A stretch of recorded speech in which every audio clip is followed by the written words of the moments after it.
Kapag nakipagtulungan ang tao, Pebrero 18. Sapagkat ang Diyos ang gumagawa sa inyo pareho sa pagnanais at paggawa sa kaniyang mabuting kaluguran. Filipos 2:13. Narito, ako'y nakatayo sa pintuan at kumakatok. Kung ang sinoman ay duminig ng aking tinig at magbukas ng pinto, ako'y papasok sa kanya at hahapong kasalo niya at siya'y kasama ko. Apokalipsis 3:20. Kaya inilalarawan ng manunubos ng mundo ang gawain ng banal na espiritu sa puso ng tao.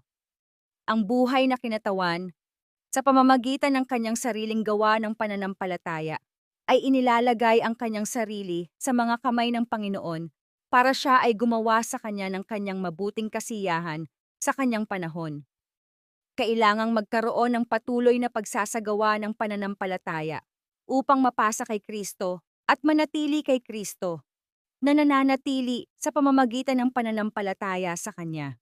Ito ay isang proseso ng pagsasanay, isang patuloy na pagdidisiplina ng isip at puso, na gagawin ni Kristo ang Kanyang dakilang gawain sa puso ng tao. Ang sarili, ang dating likas na pagkatao, ay namatay, at ang kalooban ni Kristo ang ating kalooban.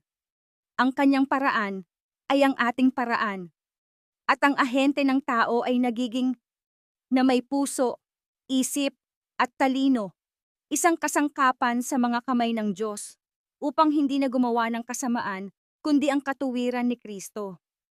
Sa banal na kaayusan, ay walang ginagawa ang Diyos kung walang pagtutulungan ng tao.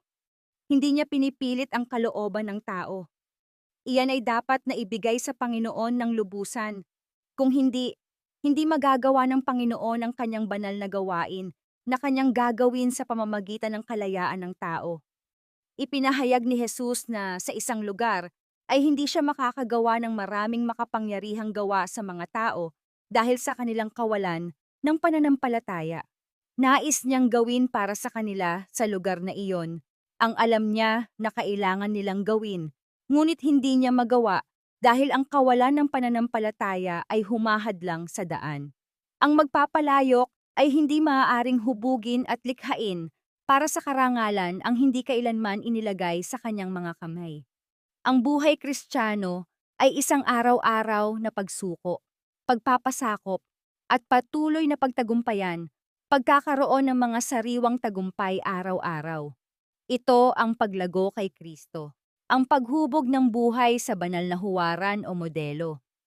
Ang debosyon, kabanalan, at pagpapakabanal ng buong tao ay dumarating sa pamamagitan ni Hesukristo na ating katuwiran.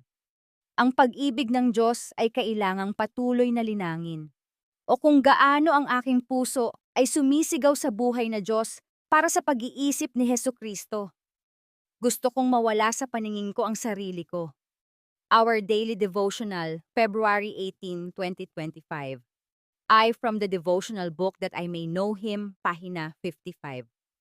Pagpalain ka sa araw na ito, mahal kong kapatid, at patuloy ka nawang manampalataya at manalig sa mga nagawang kabutihan at pagkilos sa buhay mo ng ating Amang Banal at ni Hesukristo. Maranatha.